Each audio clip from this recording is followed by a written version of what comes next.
কাউকে আফ্রিকা মহাদেশের ইতিহাসের সর্বোচ্চ খ্যাতি কুড়ানো সভ্যতার কথা জিজ্ঞেস করা হলে সে ৭-৫ না ভেবেই প্রশ্ন উত্তরে মিশরীয় সভ্যতার বয়ান গাইবে। গাওয়াটাই স্বাভাবিক, কিন্তু প্রাচীনকালে সভ্যতার উত্থান ঘটিয়ে নীল নদের তীরে শুধু মিশরীয় ফিরাউনরাই রাজ করেছে এমনটা বলা হলে সেই ভাগ্যে একটু আপত্তি আছে। সব কিছু একপাশে রেখে প্রাচীন মিশরকে যুক্তরাজ্য হিসেবে ধরা হলে মোট 3টি যুগে বিভাজিত করা যাবে: প্রাচীন সাম্রাজ্য, মধ্য সাম্রাজ্য এবং নব্য সাম্রাজ্য। মিশর শাসনকালের সাম্রাজ্যগুলোর মধ্যে মধ্যবর্তী সময়কার কয়েক শত বছর জুড়ে বেশ কিছু দ্বন্দ্ব, সংঘাত এবং বিশৃঙ্খলার খবর জানা যায়। প্রাচীন মিশরের 3টি মহান সাম্রাজ্যকেও নীল নদের উপর পুরোটা সময় জুড়ে সম্পূর্ণ দখলদারিত্ব স্থাপন করতে পারেনি। মধ্য সাম্রাজ্যের উপর বারবার আক্রমণ এসেছে দক্ষিণের প্রতিবেশী রাষ্ট্র থেকে। এই রাজ্যের নাম হলো কারমা। রাজধানী কারমা থেকে নামকরণকৃত এই রাষ্ট্র ছিল আজকে দক্ষিণ সুদানে অবস্থিত, যার পতন ঘটেছিল প্রায় 5500 বছর পূর্বে। কারমা এলাকার ধ্বংসাবশেষ, বহু খনন কার্য ও গবেষণা চালানোর ফলে বিভিন্ন সমাধি, কবর এবং মূল শহরের আবাসিক বাসভবনগুলো আবিষ্কার করা সম্ভবপর হয়েছে। গবেষকদের প্রাপ্ত তথ্য অনুযায়ী কারমা বসতিগুলোর টুকিটাকে বিশ্লেষণ করে বোঝা যায় উন্নতি ও সমৃদ্ধিতে এটি মিশরীয় সভ্যতার প্রায় সমান সমান ছিল। তৎকালে নুবিয়ান রাষ্ট্রগুলোর মধ্যে সবচেয়ে পরাক্রমশালী রাষ্ট্র হিসেবে কারমার বিশেষ সুখ্যাতি ছিল। নীল নদের উচ্চ এলাকার প্রায় 332 কিলোমিটার জুড়ে তাদের বীর দর্পের আধিপত্য ছিল। তাদের রাজধানীতে সন্ধান পাওয়া বিশাল এক মন্দিরে। ওই মন্দিরের প্রাপ্ত সাংস্কৃতিক নিদর্শন দেখে বলা যায় তা অনায়াসেই ওই সময়ে মিশরের যে কোনো হস্তনির্মিত শিল্পীকে টেক্কা দেওয়ার ক্ষমতা রাখত। কারমা সাম্রাজ্যের গঠনের পূর্বে এই অঞ্চলের নাম ছিল নাকাদা শাসনের অধীনে। মিশরীয় ফিরাউনদের পূর্বপুরুষ নাকাদা সম্রাটেরা নুবিয়া জয় করে পুরো নীলনদ জুড়ে নিজেদের আধিপত্য বিস্তারে উচ্চাকাঙ্ক্ষা পোষণ করতেন। এই স্বপ্ন অধিকাংশে বাস্তবে প্রতিফলিত হয়েছিল।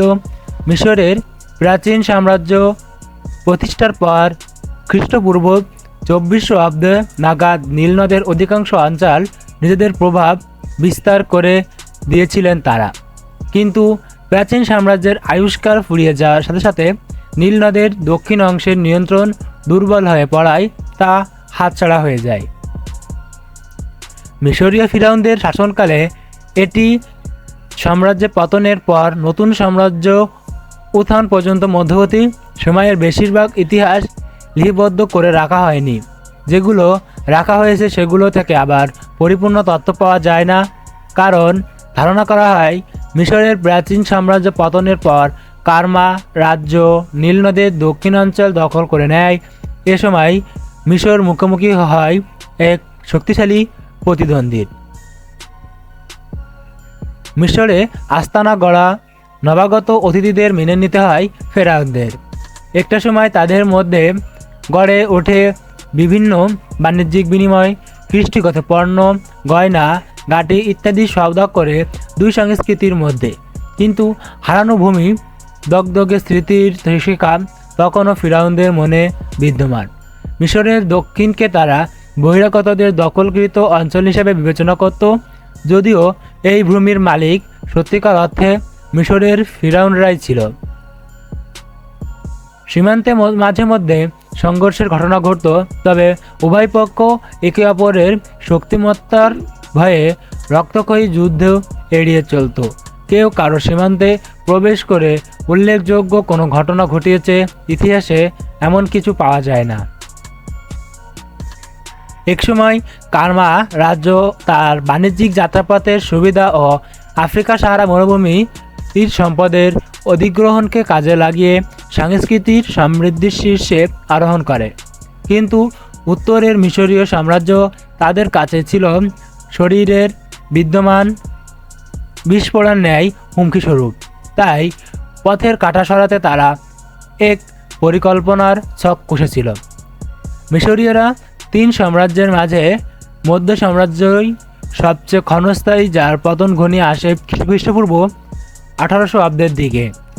তবে মধ্য সাম্রাজ্যের পূর্ব সূর্য পুরোপুরি অস্তমিত হওয়ার আগ পর্যন্ত রাজবংশের বিভিন্ন অন্তদ্বন্দ্ব এবং অন্তকলহের ক্রমশ তা ভেঙে পড়তে থাকে। মঙ্গল এই সুযোগের ফায়দা তোলে কার্মীয়রা। তারা বন্ধুত্ব করে বসে সম্পূর্ণ বহিরাগতি জাতিগোষ্ঠী হিকসিকদের সাথে, যারা পরবর্তীতে প্রাচীন মিশরের ইতিহাসে অদ্ভুত এক রাজবংশর ইতিহাসে খেতাব জুটিয়েছিল। খ্রিস্টপূর্ব 1650 অব্দে কারমা হিকসোসদের সাথে জোট গঠন করলে আক্রমণদের শিকার হয় মিশরীয় ফারাওদের সাম্রাজ্য। হিকসোস এবং কারমা জোটের কাছে হার মানতে হয় মিশরীয়দের। এই ঘটনার মধ্যেই প্রথমবার কোনো বিদেশি ফিরাউন মিশরের সিংহাসনে অধীন হয়। হিকসোসের তারা তাদের নব্য রাজধানী আবাডিস থেকে নীলনদের বদ্বীপ এবং মিশরের দক্ষিণাঞ্চল শাসন করছিল। এদিকে কারমা সাম্রাজ্য নীলনদের পুরো দক্ষিণ অংশকে নিজেদের মানচিত্রের আওতায় নিয়ে আসে। অপরদিকে রাজ্য হারিয়ে মিশরের ফেরাউনরা এক প্রকার পঙ্গু হয়ে গিয়েছিল বলা যায়। তাদের পূর্বে রাজধানী থেবেচে খানিকটা জায়গা কোনো রকম টিকেছিল তারা। ঊর্ধ্ব মিশরের বাসিন্দারা কোনো রকম বাধা বিপত্তি ছাড়াই মেনে নিয়েছিলেন কারমীয়দের অনুশাসন। এর মাধ্যমেই কারমা সাম্রাজ্যের তার ইতিহাসের স্বর্ণযুগে পদার্পণ করে। মিশরের ফিরাউনদের হাঁটিয়ে কারমা সাম্রাজ্য এত বিশদ আধিপত্য বিস্তার করলেও আশ্চর্যের বিষয়, তারা নিজেদের ব্যাপারে কোনো তথ্য উপাত্ত লিপিবদ্ধ করে যায়নি। কারমা সম্পর্কে ইতিহাসবিদেরা যত জানতে পেরেছেন তার পুরোটাই প্রাচীন মিশরীয় নথি থেকে, যারা কারামীয়দের নুবিয়াত বলে উল্লেখ করেছে। ধারণা করা হয় শুরুর দিকে কারমা ছিল এক গ্রামীণ সংস্কৃতি, শুধু অল্প কিছু সংখ্যক লোক শহরে বাস করত। এই সময়টাতে নুবিয়ানরা কৃষিকাজে, মৎস্য শিকার, পশুপালন, গবাদি পশুপালন ইত্যাদি করে জীবিকা নির্বাহ করত। ধাতু এবং সিরামিকের পণ্য উৎপাদনের জন্য তারা বিভিন্ন কারখানাতে কর্মী হিসেবে নিয়োজিত ছিল। কারমা জাতির সর্বশ্রেষ্ঠ গুরুত্বপূর্ণ সাংস্কৃতিক ও প্রত্নতাত্ত্বিক নিদর্শন হল ডেফুফাস, অন্ত্যেষ্টিক্রিয়ার ভজনালয় ও মন্দির হিসেবে ব্যবহৃত মাটির ইটের তৈরি দৃষ্টিনন্দন এবং স্থাপত্যগুলো তাদের শৈল্পিক দক্ষতা ফুটিয়ে তোলে। ডেফুফাসের দেওয়ালগুলো ঝকঝকে রঙিন চিত্র দিয়ে সুসজ্জিত, কোনো কিছু অংশ আবার গোল্ড লিফট খচিত। কারমা শহরের কেন্দ্রে অবস্থিত বিশাল বড় এক মন্দিরকে পশ্চিম ডেফুফা বলে আখ্যায়িত করা হয়েছে। এই স্থানে জড়িত রাজকীয় সমাধিগুলো তখনকার জটিল সামাজিক শ্রেণীবিন্যাসের চিত্র প্রতিফলিত করে। খ্রিস্টপূর্ব 1700 অব্দ নাগাদ কারমা শহরের জনসংখ্যা 2000 থেকে 10,000-এ উপনীত হয়। তাদের শিল্পশৈলীর গঠন ও ধারণও মিশরীয় শিল্প থেকে ছিল খানিকটা ভিন্ন। পলিশকৃত নীল চীনামাটির পাত্রের ব্যবহার ছিল তাদের সংস্কৃতিতে। তাদের নকশা স্বতন্ত্র ভঙ্গিতে থাকা একটি প্রতীয়মান হয় যে হস্তশিল্পী নির্মিত জন্য তারা মিশরীয়দের থেকে কোনো অনুপ্রাণিত হয়নি। কারমীয় শিল্পের পলিশ করা দামি পাথর এবং স্থাপত্যকর্ম এটাই প্রমাণ করে যে তারা নিজেরাই নতুন শিল্প পদ্ধতি বের করেছিল, যেগুলোর অস্তিত্ব তাদের সংস্কৃতি বাদে আর কোথাও পাওয়া যায় না। কারমীয়দের হাতে মজুদ ছিল দুর্ধর্ষক এক তীরন্দাজ বাহিনী, যারা যুদ্ধক্ষেত্রে দক্ষ যোদ্ধার পরিচয় দিত।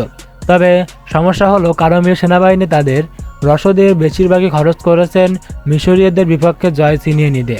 কারমীয় যে আক্রমণে সাফল্য অর্জন করেছিলেন, মিশর থেকে লুট করা নিদর্শনসমূহ সেই সাক্ষ্য দিলেও মিশরীয় নথিপত্রগুলো এ ব্যাপারে চুপ। মিশরীয় সাম্রাজ্যের মতো কারমা সাম্রাজ্য, প্রাক কারমা সাম্রাজ্য, মধ্য কারমা সাম্রাজ্য এবং শ্রেষ্ঠ কারমা সাম্রাজ্য এই 3 যুগে বিভক্ত ছিল।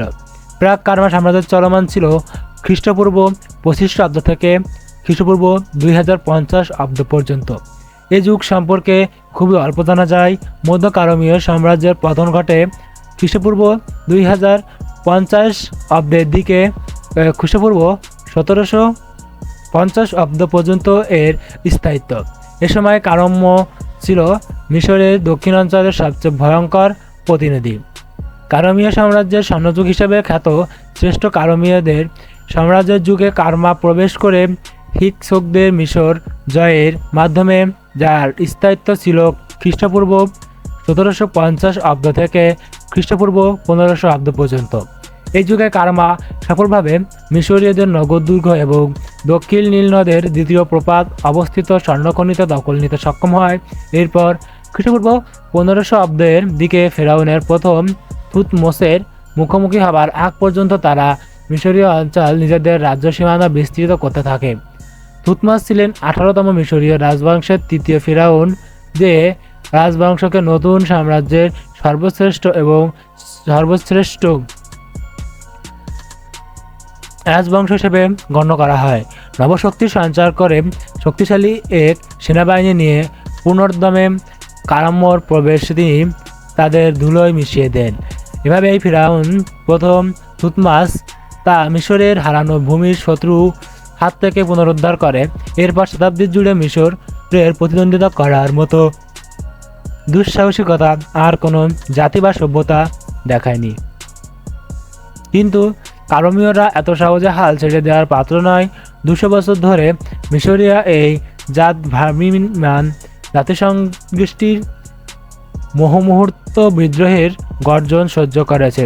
এরা মিশরীয়দের সাথে জড়াজড়ি করে থাকলেও মিশরীয়দের উন্নত সংস্কৃতি গ্রহণ করেননি, বরং বহাল রেখেছে নিজেদের সংস্কৃতির ধারা। থুতমোসের আক্রমণে কারামা সভ্যতা ধ্বংস হলেও কারমীয়রা ইতিহাসের পাতা থেকে হারিয়ে যায়নি। প্রথম থুতমোসের আক্রমণকালে তাদের উত্তরসূরি কুশ নামক এক অঞ্চলে গিয়ে থুত হয়েছিল। পূর্বপুরুষদের বদলা নিতে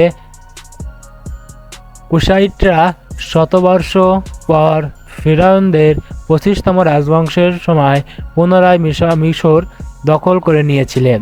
খ্রিস্টপূর্ব 746 অব্দ থেকে খ্রিস্টপূর্ব 656 অব্দ পর্যন্ত শাসন করেছিল যারা। এই যুগের শ্রেষ্ঠ রাজা হিসেবে ফেরাউন তাহার নাম উল্লেখ করা হয়। সো বন্ধুরা, এই ছিল আমাদের আজকের ভিডিওটি কেমন লাগলো কমেন্ট করে জানাও। আর এরকমই আরও রহস্য রোমাঞ্চকর ভিডিও দেখতে আমাদের চ্যানেলটিকে সাবস্ক্রাইব করে রাখতে পারো। ধন্যবাদ।